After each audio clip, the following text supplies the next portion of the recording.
राधे राधे बेटा। आज हम जियोलॉजिकल टाइम स्केल से क्वेश्चंस देखेंगे। मतलब हम जियोलॉजिकल टाइम स्केल के बारे में ओवरऑल पढ़ रहे हैं। क्यों? क्योंकि बेटा नीट 2024 में एक क्वेश्चन जियोलॉजिकल टाइम स्केल से आया था और जो रीनीट हुआ था 1500 बच्चों का, उसमें भी जियोलॉजिकल टाइम स्केल से क्वेश्चन आया था। और आप लोगों को पता है कि बायो जो है वो रैंक डिसाइड करता है, तो एक भी क्वेश्चन छोड़ना जो है ना वो कहीं ना कहीं अफोर्ड नहीं कर सकते हम। तो मैं जियोलॉजिकल टाइम स्केल में तो हमें काफी सारी चीजें याद करनी है, लेकिन हम हर चीज याद नहीं कर सकते क्योंकि हमारे पास इतना सिलेबस है। तो मैंने एक क्विक बनाया है जिसमें आप लोगों को कुछ कुछ बातें याद कर लेनी है। इससे फायदा क्या होगा, मैं ये नहीं बोलता हूं कि आपके 100% क्वेश्चंस लग जाएंगे, लेकिन 90% चांसेस है कि आपके क्वेश्चंस बन जाएंगे। और वो भी अपना हो गया बेटा तो चांसेस है कि आप अटेम्प्ट कर लोगे और फुल मार्क्स आ जाएंगे, तो रैंक लिस्ट में आप ऊपर आ जाओगे। अगर आप जियोलॉजिकल टाइम स्केल की बात करें तो आपको इयॉन जो है, ये आपको याद नहीं करना है बिल्कुल भी। एरा की बात करते हैं तो एरा याद कर लीजिएगा। एरा में भी पहली बात तो इस टेबल में जो भी आपको याद करना है ना, जो बॉक्सेस पे मैंने बॉक्स बनाया है ना वो याद करना है। मैंने इसीलिए इस टेबल के नीचे आपको लिख दिया है only remember contents in the boxes. जैसे आपको बेटा क्या करना है कि जो एरा है, एरा में ये याद कर लीजिएगा कि सबसे पुराना पैलियोजोइक है, उससे थोड़ा सा एडवांस मीसोजोइक है, उससे एडवांस सीनोजोइक है। अब सीनोजोइक में ये याद कर लीजिएगा कि सीनोजोइक एरा जो है वो एज ऑफ मैमल है। ठीक है, इससे ज्यादा आप कुछ मत याद कीजिएगा। सीनोजोइक जो है वो एज ऑफ मैमल है। नेक्स्ट मीसोजोइक में याद कर लीजिएगा वो एज ऑफ रेप्टाइल है। और इसके साथ एक बात और याद कर लीजिएगा जो मैं बॉक्स में डालना भूल गया कि इस टाइम पे फर्स्ट बर्ड्स जो थे वो अपीयर हुए थे। ठीक है, मैं आपको नीट का क्वेश्चन भी दिखाऊंगा जिसमें वो क्वेश्चन पूछा है कि फर्स्ट बर्ड या बर्ड्स कब आए थे। आप जब एनसीईआरटी पढ़े होंगे तो आपको एक बात तो साथ के साथ याद रखना है बेटा, वो ये सबसे पहले वर्टिब्रेट्स में पाइसेस है। पाइसेस से जो है वो एम्फीबिया निकला, एम्फीबिया से जो है वो रेप्टाइल्स निकला, और रेप्टाइल्स जो है वो common ancestor of birds and mammals दोनों है। ठीक है, तो अगर आप सीनोजोइक याद कर रहे हो तो आप ये याद रखो कि ये एज ऑफ मैमल है, और अगर आप मीसोजोइक याद कर रहे हो तो आप ये याद रखो कि ये एज ऑफ रेप्टाइल है और इसमें बर्ड्स भी आया था। ठीक है, नेक्स्ट पैलियोजोइक की बात करते हैं। तो पैलियोजोइक के अंदर कई पीरियड्स है बेटा। पीरियड्स में जैसे अगर आपको कार्बोनीफेरस पीरियड की बात की जाए, इसीलिए मैंने इधर से लेके एरो, आपको ये पेंसिल्वेनिया जो है या ये सब नहीं याद करना है। ठीक है, कार्बोनीफेरस पीरियड को एज ऑफ एम्फीबिया बोलते हैं या गोल्डन पीरियड ऑफ एम्फीबिया बोलते हैं। नेक्स्ट अगर आपसे डिवोनियन पीरियड की बात की जाए तो ये एज ऑफ फिश है या गोल्डन पीरियड ऑफ फिश है। ठीक है, अगर आपसे पूछा जाए बेटा ओडोविशियन पीरियड की बात तो ये एज ऑफ इनवर्टिब्रेट्स है। मतलब ओवरऑल आपको क्या याद रखना है, ये याद रखना है कि पैलियोजोइक में एम्फीबिया भी आया था, फिश भी आया था, इनवर्टिब्रेट्स भी आए थे, लेकिन इसमें इस पैलियोजोइक के अंदर कार्बोनीफेरस के पीरियड के अंदर एम्फीबिया आया था, डिवोनियन के अंदर फिश आया था, ओडोविशियन के अंदर इनवर्टिब्रेट आए थे।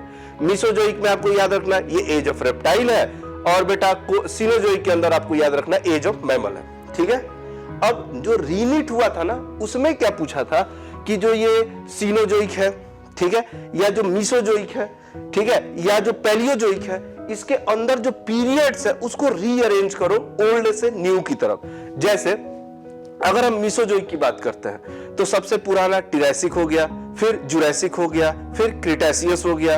अगर हम पैलियोजोइक की बात करते हैं तो आपको नीचे से ही याद करना, आपको याद करना ओडोविशियन है, फिर सिलूरियन है, फिर डिवोनियन है, फिर कार्बोनीफेरस है बेटा। तो अगर आपको तो ओडोविशियन सबसे पुराना और पर्मियन सबसे एडवांस। ऐसी मैंने इसलिए इस पीडीएफ में बना के दिया है sequence of period in Mesozoic era. तो सबसे पुराना हो गया टिरैसिक और सबसे एडवांस हो गया क्रिटेशियस। ठीक है, वैसे अगर sequence of period in Palaeozoic की बात की जाए तो ओडोविशियन, सिलूरियन, डिवोनियन, कार्बोनीफेरस और पर्मियन बेटा।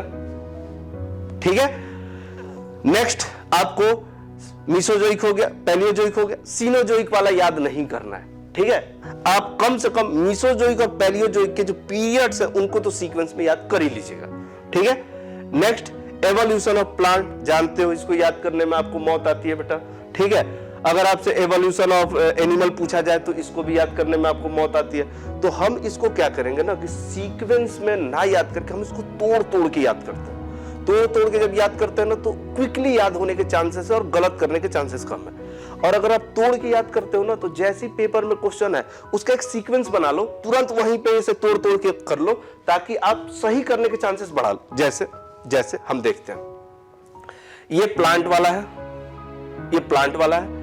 अब इसमें जुरासिक में क्या हुआ, टिरेसिक में क्या हुआ, पर्मियन में क्या हुआ, ये याद करना डिफिकल्ट है। इसीलिए मैंने शुरू में बोला था कि 100% क्वेश्चन तो नहीं होंगे, लेकिन 90 to 95% क्वेश्चन अगर जैसे मैंने आपको डिलीवर किया है, जैसा मैंने आपको पीडीएफ शेयर किया, अगर उसको याद कर ले तो आपका काम हो जाएगा। जैसे सबसे नीचे क्लोरोफाइट, कम से कम तोड़ के अगर याद करता है तो सबसे नीचे क्लोरोफाइट, उसके बाद ट्रैकियोफाइट, उसके बाद राइनिया, उसके बाद सिलोफाइटोन। इतना तो कम से कम याद कर सकते हैं, ठीक है। फिर एक काम कीजिएगा, क्लोरोफाइट और जो ट्रैकियोफाइट है उसके बीच से आप ब्रायोफाइट निकाल दीजिए, ठीक है।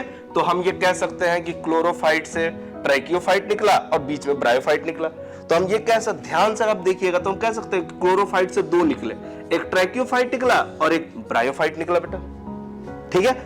इसको अलग से याद कर लीजिएगा। नेक्स्ट जो है हम क्या करेंगे कि सिलोफाइटोन से क्या क्या निकले वो देख लेंगे। तो प्रोजिम्नोस्पर्म, फिर जीनेटेल्स, कोनिफर्स, गिंकेंगोज, फर्न, स्फिनोप्सिड बेटा, ठीक है। फिर हम अलग से देखेंगे कि प्रोजिम्नोस्पर्म से क्या क्या निकला। जैसे सीड फर्न्स निकला, फिर सीड फर्न से साइकेडस निकला, डाइकॉट और फिर मोनोकॉट बेटा, ठीक है। ये भी आपके लिए क्या हो जाएगा, थोड़ा आसान हो जाएगा। जैसे मैं एक काम करता हूं, पहले एक चीज जरा समझते हैं कि डिसेंडेंट क्या होते हैं और एंसिस्टर क्या होता है। अगर आपसे पूछा जाए कि ट्रैकियोफाइट का एंसिस्टर कौन है तो ट्रैकियोफाइट का एंसिस्टर क्लोरोफाइट हो गया। अगर आपसे पूछा जाए कि ब्रायोफाइट का एंसिस्टर कौन है तो क्लोरोफाइट हो गया, ठीक है। अगर आपसे पूछा जाए कि ट्रैकियोफाइट के डिसेंडेंट कौन है तो राइनिया टाइप हो गया। डिसेंडेंट मतलब आगे वाला, एंसिस्टर मतलब पीछे वाला। अब यही मैंने क्या किया ना, आपको इस पीडीएफ में अलग अलग करके दिया है, जरा देखिए क्या किया मैंने क्लोरोफाइट, ट्रैकियोफाइट, राइनिया, सिलोफाइटोन को पहले अलग लिख लिया, फिर क्लोरोफाइट और ट्रैकियोफाइट से बीच से ब्रायोफाइट निकाल दिया और राइनिया और ट्रैकियोफाइट से लाइकोपोड्स निकाल दिया, ठीक है। तो ये इसको अलग याद कर लीजिएगा। फिर सिलोफाइटोन से क्या क्या निकले वो अलग लिख दिया। और फिर बेटा सीड फर्न से मतलब प्रोजिम्नोस्पर्म से क्या निकला, प्रोजिम्नोस्पर्म से सीड फर्न निकला, फिर उससे साइकेडस निकला, साइकेडस और साथ में डाइकॉट निकला, डाइकॉट से मोनोकॉट निकला। तो ये जरूर याद रखिएगा कि डाइकॉट पुराना है, मोनोकॉट एडवांस है, ठीक है। वैसे ही हम एनिमल्स वाले की बात करते हैं तो एनिमल वाले में जो ऊपर की तरफ ये लिस्ट दिया है ना बेटा, ये वाला लिस्ट, ये वाला लिस्ट, इसको सीक्वेंस में याद कर लीजिएगा, ठीक है। थिंक नीट में एक बार क्वेश्चन आया था कि क्रोकोडाइल के सबसे क्लोजेस्ट रिलेटिव कौन है। ऑप्शन में टर्टल था, लिजार्ड था, स्नेक था, बर्ड था। तो क्रोकोडाइल का रिलेटिव क्लोजेस्ट या तो बर्ड होगा या तो टुआटारा होगा, ठीक है। तो बर्ड उसमें आंसर चला गया था क्योंकि टुआटारा ऑप्शन में नहीं था, ठीक है।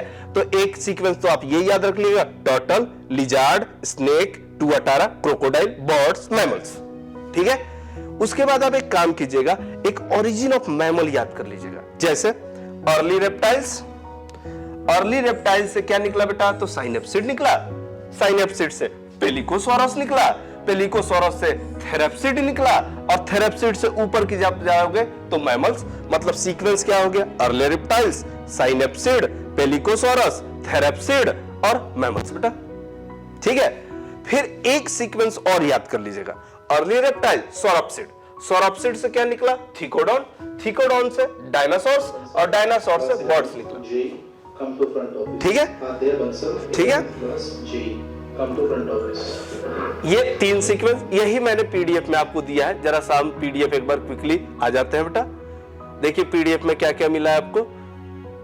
एवोल्यूशन ऑफ एनिमल, पहला देखिए turtle, lizard, snake, tuatara, crocodile, birds, mammal, जो ऊपर में था वही मैंने कर दिया, ठीक है। फिर ओरिजिन ऑफ मैमल वाला सीक्वेंस, अर्ली रेप्टाइल, साइनेप्सिड, पेलिकोसॉरस, थेरेप्सिड, मैमल्स, ठीक है। और फिर अर्ली रेप्टाइल, सौरोप्सिड, और सौरोप्सिड से ऊपर जाकर देखिएगा ना पीडीएफ में तो वो एनसीईआरटी में तो टर्टल निकला है। और फिर इस सौरोप्सिड से एक और निकला थिकोडॉन, डायनासोर, बर्ड्स। इतना कर लीजिएगा। पहली बात एक चीज याद रखना है, सीक्वेंस में आप सोचेगा कि एनसीईआरटी को एज इट इज रख जाए तो थोड़ा प्रॉब्लम हो सकता है। तोड़ तोड़ के याद कीजिएगा तो हो जाएगा क्वेश्चन, ठीक है। तो आपको क्या याद रखना है, आपको ये याद रखना है पैलियोजोइक, मीसोजोइक, सीनोजोइक। फिर सीनोजोइक और मीसोजोइक के पीरियड्स याद कर लीजिएगा सीक्वेंस में, ओल्ड और न्यू क्या है। फिर आप ये याद कर लीजिएगा कि कौन सा एज ऑफ मैमल है, कौन सा एज ऑफ रेप्टाइल है, कौन सा पीरियड जो है वो एम्फीबिया वाला है, कौन सा फिश वाला है, कौन सा इनवर्टिब्रेट वाला है, और फिर इसको तोड़ के याद कर लीजिएगा। तो चांसेस हैं कि जो एक क्वेश्चन आए, क्योंकि अगर गलत कर दिया तो 5 नंबर जाएंगे और सही कर दिया बेटा तो 1 नंबर बचेंगे और 4 नंबर तो मिलेगा ही मिलेगा, ठीक है। अब जरा सा क्वेश्चंस देख लेते हैं बेटा, ये कैसे क्वेश्चंस पूछे गए थे। अब इस साल क्या पूछेगा उसकी गारंटी तो नहीं है, लेकिन चांसेस पूरा है कि एक क्वेश्चन तो आएगा ही आएगा, ठीक है। जरा देखते हैं, ये क्वेश्चन आया था बेटा नीट में, ठीक है। देखो मीसोजोइक एरा की बात करते हैं। मीसोजोइक एरा जो था बेटा, मीसोजोइक एरा जो था वो था बर्ड्स एंड रेप्टाइल्स का था बेटा, ठीक है। नेक्स्ट अगर हम बात करते हैं प्रोटीरोजोइक, तो प्रोटीरोजोइक तो अपन पढ़े नहीं है। तो सीनोजोइक एरा की बात करते हैं तो सीनोजोइक एरा मैमल्स का था बेटा। और अगर हम पैलियोजोइक की बात करते हैं तो पैलियोजोइक जो था वो फिश एंड एम्फीबिया का था बेटा, ठीक है। तो प्रोटीरोजोइक अपने आप लोअर इनवर्टिब्रेट हो जाएगा, तो आंसर क्या हो जाएगा बेटा, 4th हो जाएगा। याद क्या रखना है, मीसोजोइक जो था वो बर्ड्स एंड मीसोजोइक जो था बेटा, ठीक है, बी का 1 मीसोजोइक। एक मिनट यहां से लिस्ट में देखो, मीसोजोइक जो था वो एज ऑफ रेप्टाइल है, साथ में बर्ड्स हो गया। सीनोजोइक जो था वो एज ऑफ मैमल हो गया, और पैलियोजोइक के अंदर एम्फीबिया भी आएंगे, फिशेस भी आएंगे और इनवर्टिब्रेट्स भी आएंगे। तो इसके थ्रू वो क्वेश्चन आपका हो जाएगा। तो इसका आंसर जो चला जाएगा बेटा वो 4th चला जाएगा। इसका आंसर जो होगा वो 4th चला जाएगा। ए का जो हो जाएगा वो 3 हो जाएगा, ठीक है। बी का जो हो जाएगा वो 1 हो जाएगा, और सी का जो हो जाएगा वो 4 हो जाएगा। और पैलियोजोइक की बात करते हैं तो वो क्या हो जाएगा, 2nd हो जाएगा, फिश एंड एम्फीबिया हो जाएगा। ये क्वेश्चन आपका हो जाएगा इसके थ्रू। नेक्स्ट रीनीट में पूछा हुआ क्वेश्चन बेटा, तो रीनीट में पूछा हुआ क्वेश्चन, इसमें पैलियोजोइक के सीक्वेंस पूछ रहा है, ठीक है। तो पैलियोजोइक का सीक्वेंस सही वाला करेक्ट हो जाएगा सिलुरियन, डिवोनियन, कार्बोनिफेरस और पर्मियन बेटा। तो इसका आंसर जो करेक्ट वाला हो जाएगा वो 2nd हो जाएगा। ये एक क्वेश्चन जो बेटा रीनीट में पूछा हुआ क्वेश्चन है, ये आउट ऑफ एनसीईआरटी क्वेश्चन है, ठीक है। इसमें जो है बेटा एनसीईआरटी के मतलब कुछ डाटा जो है वो एनसीईआरटी में नहीं दिया, लेकिन पूछा हुआ है और कहीं ना कहीं एवोल्यूशन से लिंक्ड है, तो मैं आपको शेयर कर देता हूं। जैसे लिविंग फॉसिल की बात करते हैं। लिविंग फॉसिल का मतलब आप जानते हैं कि वो ऑर्गेनिज्म होता है जिसके पास फॉसिल्स लाइक कैरेक्टर होते हैं, मतलब पुराने कैरेक्टर होते हैं, लेकिन वो अभी तक जिंदा है, ठीक है। तो अगर लिविंग फॉसिल की बात करते हैं बेटा तो ये लैटिमेरिया हो जाएगा। लैटिमेरिया जो है बेटा वो एक जीनस है जो किस ऑर्डर से बिलोंग करता है, तो ऑर्डर आपने पढ़ा होगा सिलोकैंथ, ठीक है। आपने पढ़ा होगा एवोल्यूशन में कि 1938 में एक फिश को जो है वो साउथ अफ्रीका से पकड़ा गया, जिसको पहले माना जाता था कि वो एक्सटिंक्ट कर गया है, लेकिन अब उसको पाया गया जिसको सिलोकैंथ बोलते हैं। सिलोकैंथ एक ऑर्डर है जिसका एक जीनस है लैटिमेरिया, जिसको लोब्ड फिन फिश बोलते हैं। तो लिविंग फॉसिल का एग्जांपल ये चला जाएगा लैटिमेरिया। कनेक्टिंग लिंक की बात करते हैं बेटा, कनेक्टिंग लिंक की, ठीक है। कनेक्टिंग लिंक का मतलब होता है जो दो अलग अलग लोगों में कनेक्शन एस्टेब्लिश करे, मतलब कुछ कैरेक्टर इसका वाला भी हो और कुछ कैरेक्टर इसका वाला भी हो, ठीक है। तो ये दोनों के बीच में कनेक्शन को एस्टेब्लिश करता है। जैसे अगर हम बात करते हैं बेटा इसकी इकाई डीएनए की बात करते हैं, इकाई डीएनए की बात करते हैं, तो ये जो है बेटा ये आपका क्लास मैमेलिया के अंदर अगर आप हायर लेवल पे पढ़ोगे तो 3 सब क्लास होते हैं, ठीक है। एक प्रोटोथेरियन सब क्लास होता है, तो प्रोटोथेरियन के अंदर जो है वो प्लेटिपस आता है, पढ़ा होगा आपने, ऑर्निथोरिंकस, प्लेटिपस। तो प्लेटिपस जो है ना वो क्लास मैमेलिया का एक सब क्लास प्रोटोथेरियन के अंदर आता है बेटा, ठीक है। तो प्रोटोथेरियन जो है ना उनके पास कैरेक्टर क्या होता है कि वो ओविपेरस इन नेचर होते हैं और साथ में मेमोरी ग्लैंड भी होता है, मतलब उनमें रेप्टाइल्स वाले भी कैरेक्टर होते हैं, ओविपेरिटी, ठीक है, और उनके पास मैमल का वाला कैरेक्टर होता है मेमोरी ग्लैंड। तो इसका आंसर चला जाएगा बेटा कनेक्टिंग लिंक इकाई डीएनए, क्योंकि ये भी जो है कहीं ना कहीं किसका एग्जांपल है, प्रोटोथेरियन का। प्रोटोथेरियन का आपको आप आज से 2 एग्जांपल याद रखना है, एक इकाई डीएनए याद रखना है बेटा और एक आपको याद रखना है प्लेटिपस, ठीक है। और ये दोनों connecting link between reptiles and mammals है बेटा, ठीक है। Next vestigial organ. Vestigial organ तो आप समझते होंगे, वैसे ऑर्गन जिसका यूज कुछ नहीं है, वो कहीं ना कहीं एंसिस्ट्रल कैरेक्टर को रिप्रेजेंट करता है कि एंसिस्टर में अच्छे से था, अब हमारे में वेल डेवलप्ड नहीं है। ठीक है, जैसे अगर ह्यूमन की बात करते हैं तो स्किन पे ये जो बॉडी पे हेयर्स हैं बेटा, इसका कोई यूज नहीं है। ये जो हेयर है, ये जो हमारे हेड पे, इसका भी कोई यूज नहीं है। हमारा निक्टेटिंग मेम्ब्रेन, कोई यूज नहीं है। वर्मीफॉर्म अपेंडिक्स का कोई यूज नहीं है। वो कहीं ना कहीं रूडिमेंट्री कैरेक्टर्स है, वेस्टिजियल कैरेक्टर है। तो इसका आंसर चला जाएगा वर्मीफॉर्म अपेंडिक्स। जो आउट ऑफ एनसीईआरटी है वो है एटाविजम। एटाविजम का मतलब क्या होता है कि किसी ऑर्गेनिज्म के अंदर एंसिस्ट्रल कैरेक्टर का आना अचानक से। तो सर अंतर क्या है वेस्टिजियल ऑर्गन और एटाविजम में? वेस्टिजियल कैरेक्टर तो सारे ऑर्गेनिजम्स में होगा, जैसे हर ह्यूमंस में निक्टेटिंग मेम्ब्रेन होगा, हर ह्यूमन में बॉडी के ऊपर हेयर होगा, हेड के ऊपर हेयर होगा, वर्मीफॉर्म अपेंडिक्स होगा, तो ये वेस्टिजियल ऑर्गन सब में होता है। लेकिन एटाविजम क्या है ना कि किसी मतलब बहुत सारे ग्रुप ऑफ मेंबर में किसी एक में अचानक से एंसेस्ट्रल कैरेक्टर मोर डेवलप्ड आ गया। जैसे किसी बच्चे में पूंछ आ गया, ठीक है, किसी में ये जो कैनाइन वाला दांत है ना, कैनाइन वाला, वो बहुत बड़ा बड़ा हो गया। ठीक है, किसी में बॉडी के ऊपर इतने सारे हेयर्स डेवलप हो गए, इस टर्म को लायन बेबी कहते हैं। तो वो सब तो रहने देते हैं। एटाविजम मतलब हो गया एंसेस्ट्रल कैरेक्टर अचानक से वेल डेवलप्ड मैनर में आ गया, तो ये इलोंगेटेड कैनाइन टीथ हो जाएगा इसका आंसर। तो ये भी एक क्वेश्चन है जो आपको करना है। ठीक है, चलिए आप एग्जाम की तैयारी करो। ये चीजें जो है, जो आपको ऊपर पैलियोजोइक सीनोजोइक है, इसको अच्छे से याद कर लीजिएगा, और वो जो राइनिया सिलोफाइटॉन वगैरह वाला है और या मैमल वाला, उसको तोड़ तोड़ के याद कीजिएगा। चलिए बेटा, राधे राधे।